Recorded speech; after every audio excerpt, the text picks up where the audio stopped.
Good evening and welcome to Body, Mind, and Stars, Episode 4 from At the Still Point. And today I'm Dr. Ryan Christensen here with Shaman Steve from Stillwater's Osteopathy, Lake Orion, and Roots and Remedy. And we're here to talk to you about rest. Body, Mind, and Stars. Shaman Steve, great to see you. How are you? I'm doing excellent. How about yourself? It's a little bit crisp out, but it's otherwise a great fall evening.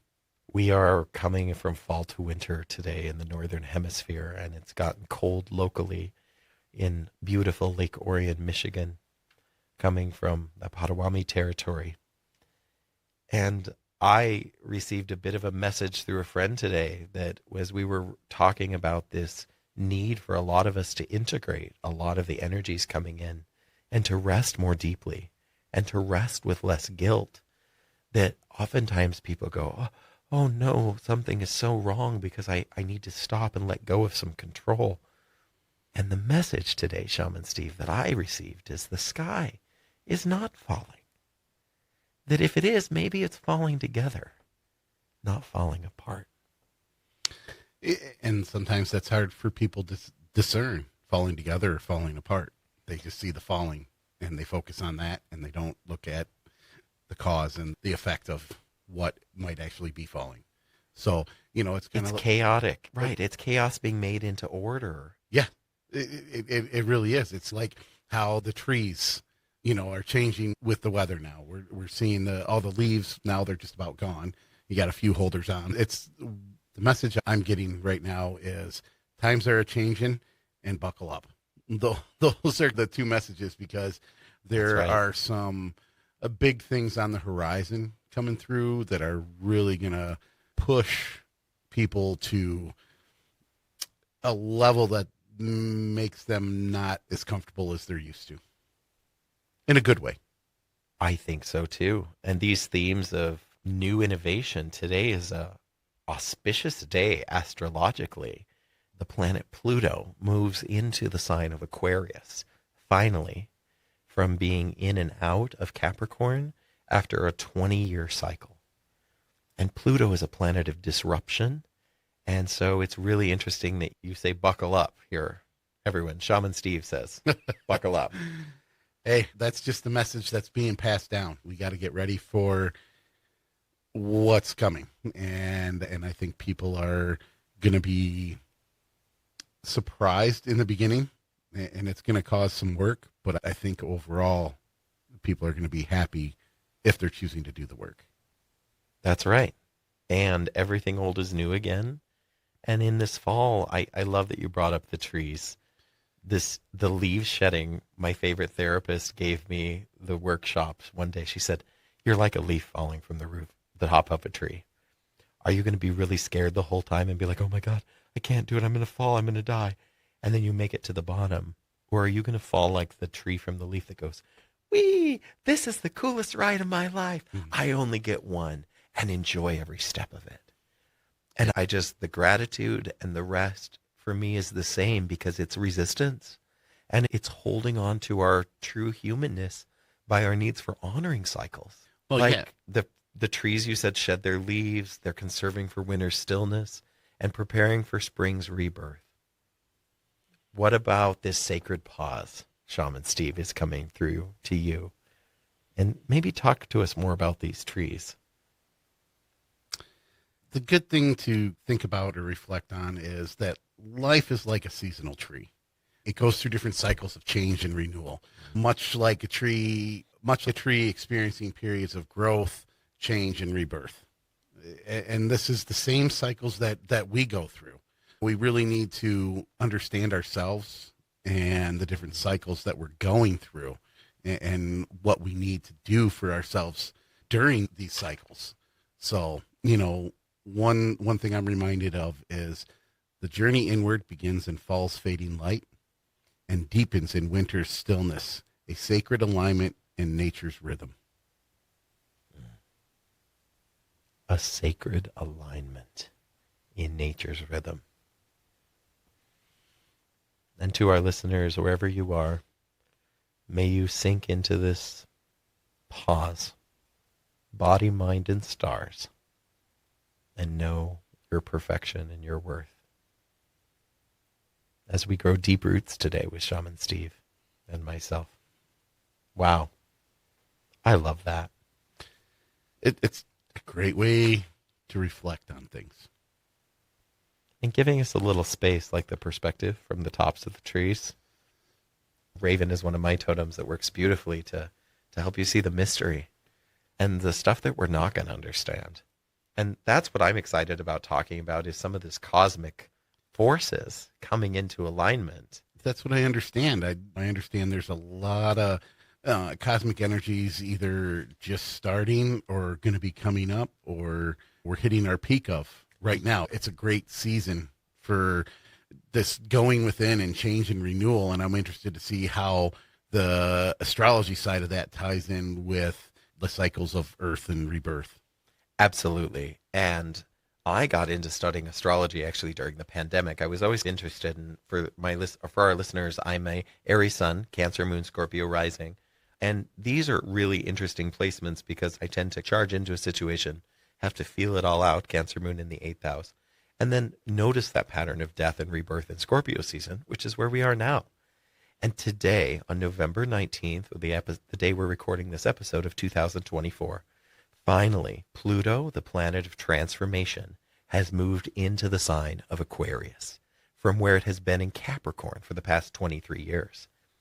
This planet, Pluto, is the disruptor, and it's all about releasing outdated systems, embracing a collective growth. And a lot of times, I think in the Pattern or CoStar, which are some fun astrology apps, if people are interested, they talk about Pluto ruling more of a generation than actually an individual, because their influence is so long because it's such a long transit. And in Aquarius, Aquarius is an air sign that challenges us to innovate in ways that honor both the collective and individual truth. Air signs are very intellectual. We need to think and be fair, and we're being called into this Aquarian energy of letting go and shedding. The last time that this happened, too, this 2023 through 2043 tag, it really is about revolution and innovation. And in 1778 to 1798 was the last period that this was really the same placement. And that was the time of the American and French revolutions and the early Industrial Revolution. And we were looking at, are we going to have a monarchy, or are we going to have a democratic republic where people are listened to and voted in? And that's a really beautiful thing to think about next, what's happening about individual truths. Because the more people tell their stories and the more people innovate in those spaces, and you can look at where Pluto and where Aquarius rules in the house system of your chart to see more about this. The next placement I want to talk about is Saturn in Pisces, which is about spiritual boundaries. And this is about honoring rest and creating structure in emotional and spiritual growth and confronting our illusions. Saturn is all about structure, and Pisces is about spirituality. Pisces rules the feet and is the fish. It's a water sign. And these spiritual boundaries are very similar to what was happening in the 60s. From 1964 to 1967 was a similar placement, and there were a lot of countercultural movements like the Civil Rights era and a call for emotional accountability. And it's really amazing that we're feeling so much of that energy now with truth and justice. It really is, because the one thing I do understand about like the Saturn cycles is that it helps get rid of things in our lives that aren't working anymore and focusing on improving and strengthening the things that do. So it's interesting that you bring up, like, this last time was during the American and French Revolution, and, how much those things were taken for things that weren't working for this new country that was forming, and putting things into place on improving the strengths and the things in our lives that will serve us properly. So it's just an interesting tie-in on how that all ties together. And that's what I've really enjoyed about studying some of this astrology, is when you look at the cycles of it, the cyclical nature of our planet, it's all a big wheel. And so we can access that through a lot of different modalities. And I don't think any of them have one answer that we don't, but when you use it together, the combination and the insights that it can go.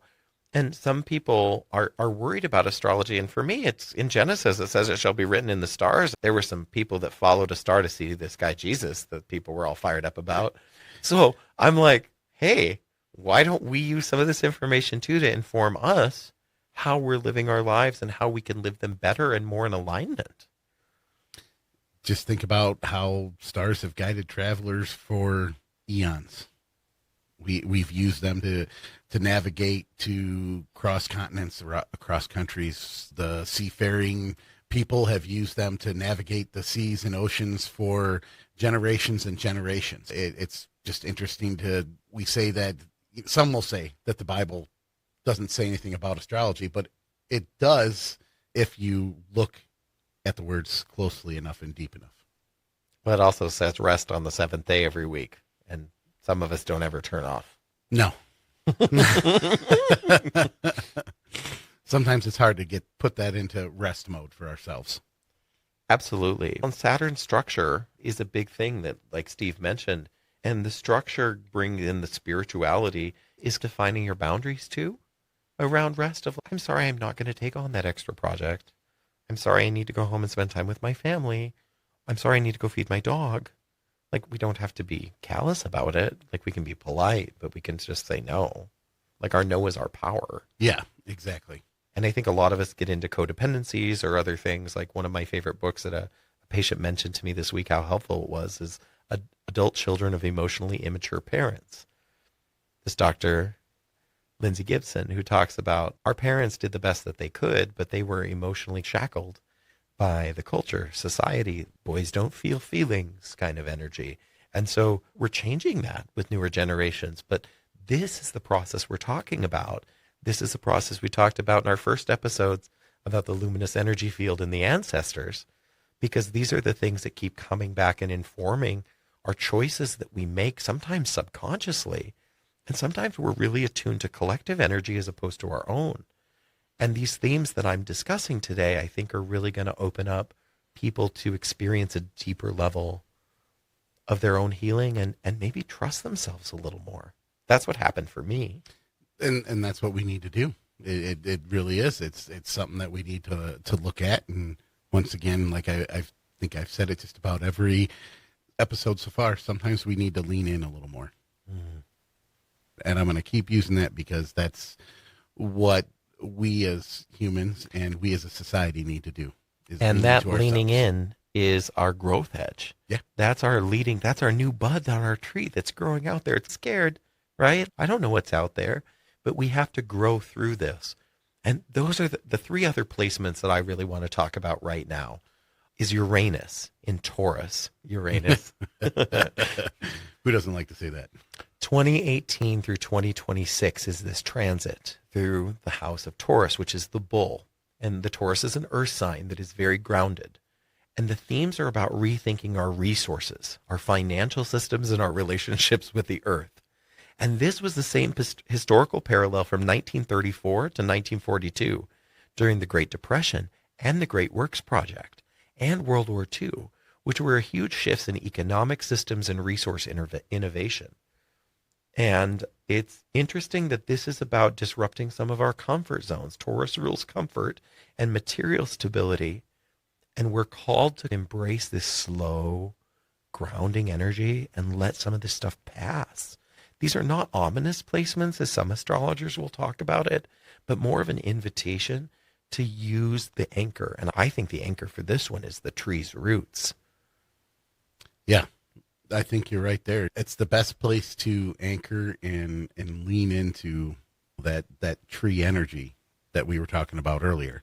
So there's no greater way than to have that cosmic energy raining down on you while you're sitting underneath a tree meditating, your bare feet touching in the same soil that those roots are, sharing the same space, sharing the same energy that's raining down upon you. That's one of those things that so many people don't lean into. I think that's a wonderful thing if you can do it and make the space for yourself to allow yourself to. Well said, Shaman Steve. And the last two placements that we're going to talk about are retrograde planets. Mercury's in retrograde, everyone. Watch out. Have you heard this and are you scared? Some people are. Mercury, the planet of communication, technology, and travel, appears to go backward in the sky 2 to 3 times a year for about a 3-week period. And during that time, a lot of signs, cardinal signs especially, I'm in Aries here, we can notice a lot of disruptions, frustrations, starting late, things getting forgotten. They suggest you don't sign a lot of big contracts. And maybe the themes that are coming out for this period are more about old themes that you've not maybe worked through in the past in terms of communication with yourself or with others. And these Mercury retrograde periods, if you're a good journaler, boy, you'll notice some deep stuff coming out during Mercury retrograde. And what's interesting about this is it's happening during Scorpio season. And this week, Scorpio, that planet of deep reflection, is shifting into the optimistic sign of Sagittarius. Think Casey Musgraves, follow your arrow, like the archer. And the Sagittarius is that fire sign. So we're getting into, from the death and rebirth theme of Scorpio, into Sagittarius, which is a lot more about forward mobility, about following your truth, and understanding that clear communication is loving for you, for others. And lastly, Jupiter is in retrograde. This planet has been retrograde for some time and goes through early 2025. But right now it's conjuncting Jupiter and Venus in Taurus. And this is all about abundance and expansion of our beauty and relationships and in the grounding practice. And because Jupiter is a little bit retrograde, this is a theme that we're like, how am I going to nourish my abundance? How am I going to welcome in the beauty and the new? And so this next period of astrology is going to be really cool, exciting time. From this Pluto in Aquarius, revolution and innovation, to the Saturn in Pisces, it's going to influence your spiritual boundaries, Uranus in Taurus to disrupt the stability, and Mercury retrograde allowing us some transformative conversations with Jupiter and Venus in abundant connection. Wow. It's a lot happening. It's a lot, and it's all in the stars, everyone. That's just amazing. So as we rest into this, I think rest is such an act of self-love. And truly embracing when your physical body or your mental body or your emotional body can't do anything. Embracing your no is one of the practices. I'd love to hear how it works for our listeners. Because I think sometimes we just need to honor that we need a little more space in our lives. A little more quiet times, a little more stillness. That's what we think at the Stillwaters anyway. Yeah, it's the one thing that winter is the time for inner journeys. It's time for connecting with the spirit, connecting with our ancestors, finding that wisdom in that stillness. I think we should talk practices, Shaman Steve, for resting. And I'd like to challenge our listeners to light a candle, notice what it's like to be a light, to maybe try some journaling or some stillness practice, maybe even a Sabbath, where you just take a day off and just let yourself rest and do things that feel good without any judgment or pressure. And I'm really excited to hear what you have to offer and even more shamanic insights for our listeners, because I really love that tree analogy. Thanks for bringing that in today. Hey, that's, what we're here for. We're just trying to help everyone that's listening and work through and, get some more perspective on how to view things in life, because we were talking about the tree and how it sheds its leaves to help conserve energy. And during the wintertime, animals hibernate, and similar to humans, it's a call for us to pause and recharge. And even in the shamanic sense, that it's many times the cycles for us this wintertime to reflect on the cycles within ourselves, to invite introspect and connection to the unseen. We're always so busy in the spring and the summer and even into the fall. And in the wintertime, we get that little more time to rest ourselves. And this is a good time that sometimes we can't always get out in nature in the wintertime. We need to use nature as our mirror and really follow the same cycles that they're doing. This is a time it's a sacred time for deep inner work, reflecting on your past experiences, planting the seeds of intention for the upcoming spring. These are all things that we need to reflect on as we move forward. And one of the things that I really like to do, and I can't say I think this should be our closing practice today. we surely can make it that our closing practice. This is the tree exercise, as I like to call it. First, you get a piece of paper, just a blank sheet of paper. Draw yourself a tree, but don't just draw it to the roots. You need to draw the ground underneath it too. And then you're going to use the roots to write down where you came from, who your parents are, things that you did as a youth, things that defined and made you who you are today. And then I want you to use the ground to fill in all the things that you will choose to do on a weekly basis. Do it a weekly podcast, journaling, meditation stuff, read a book, whatever it might be. I'm writing, I honor my boundaries. Then the trunk of the tree, write your skills and your values on the trunk, whatever those mean to you for your life. And then we move up to the branches. We're going to write down our hopes, our dreams, our wishes. These can be personal. They can be communal. Don't just think short term, think long term. So you got to put both on there, short and long term.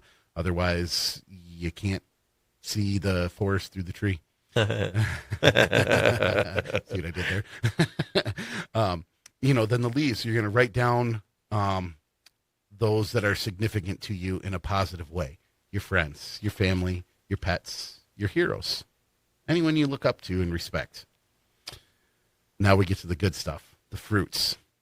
Write down the legacy that has been passed on to you.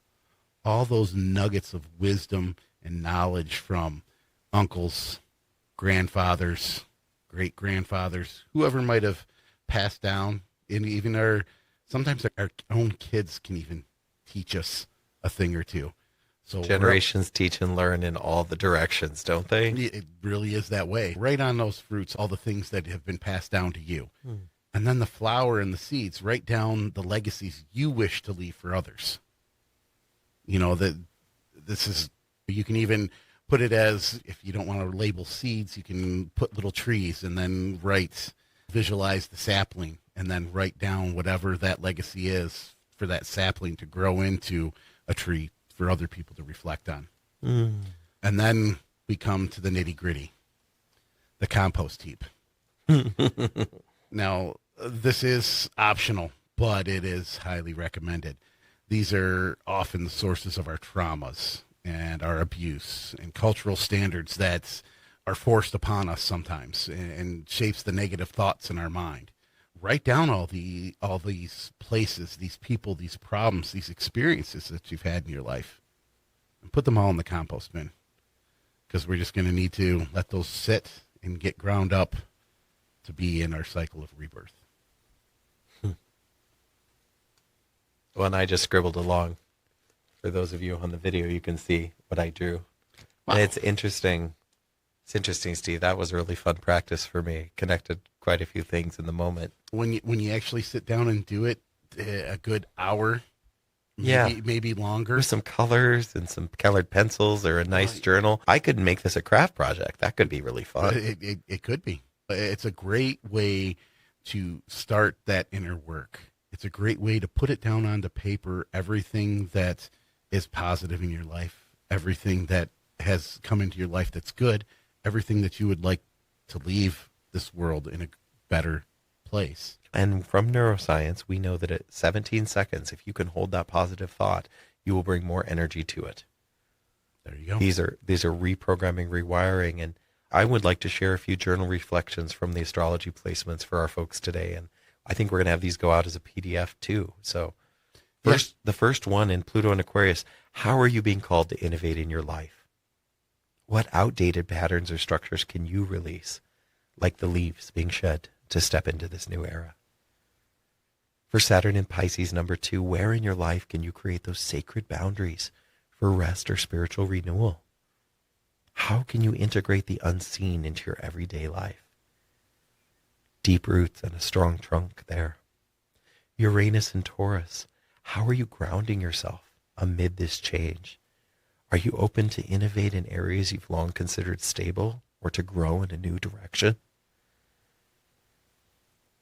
Number 4, Mercury retrograde. What truths are you uncovering?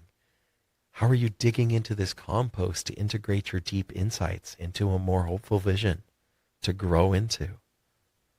And lastly, number 5, Jupiter and Venus conjunction. Where are you finding the beauty? We want you to look at your tree and taste the fruit.